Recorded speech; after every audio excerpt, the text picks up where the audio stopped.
Bismillahirrahmanirrahim. After the discussion of thibat, stability, and the discussion of intention, that the wayfarer needs to be stable in journeying, never pausing, never stopping, never regressing. And even if there are moments of stagnation, to quickly resume by bringing to mind the intention that they are going towards Allah subhanahu wa ta'ala, and never to cut short the journey by intending less than Allah subhanahu wa ta'ala, and to intend Allah for the sake of Allah. The difference between Adam and Iblis was that Iblis loved Allah for his own sake, and Adam was devoted to Allah for Allah's sake. Now we can see this distinction, and of course we might talk about it at a later date as well, that when Jibreel came to Hazrat Ibrahim, he said to Hazrat Ibrahim, although the example is for Ibrahim and not of Adam, but this is to express the prophetic sentiment. And he said to Hazrat Ibrahim, Allah wishes to take a friend upon the face of this earth. Now, had Ibrahim been of the Iblis disposition, he would have said, only I can be the friend of God and nobody else. As opposed to that, Ibrahim said to Jibreel, O Archangel, lead me to the friend of God so that I may serve the friend of God. It is here that Jibreel said that it is because of this sincerity of yours that Allah has chosen none other than you as His friend. On the other hand, Iblis loved Allah for his own sake. Iblis said, O Lord, I love you and you need to yield to me.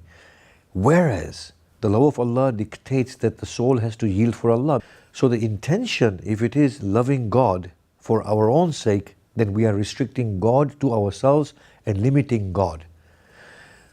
When we make an intention to go towards Allah, then we have to say that I lose my discretion when it comes to God.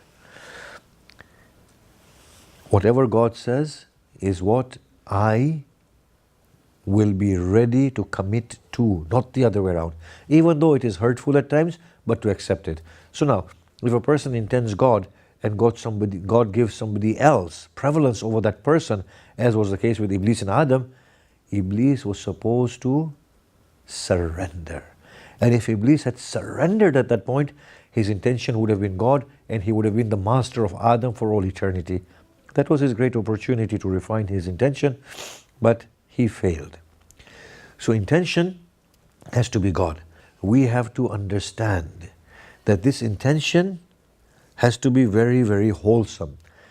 One more thing we need to reflect on in what Allah says in the Quran, مَا عِنْدَكُمْ يَنْفُدْ وَمَا عِنْدَ اللَّهِ بَاقٍ. Whatever is with you shall perish, whatever is with Allah shall remain perpetually. That if the intention is made for God, then God can perpetuate that beautiful deed. If intention is made for other than God, or God with somebody else, or something else, or even my own preference, then that intention will determine the quality of whatever I'm committing myself to, whether it's an action, or my wayfaring, or my words, or my charity. The analogy here that the ulama give is very simple, that if a drop of water falls within the ocean and becomes undistinguishable from the ocean, then the drop has become the ocean and the drop exists for the duration of the ocean. Whereas if the drop remains itself, it quickly evaporates. Similarly, you can see the intention of Lady Hajra when she ran between Safa and Marwa.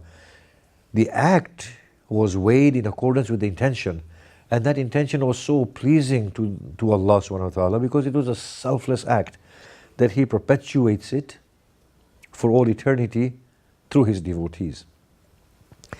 In any case, after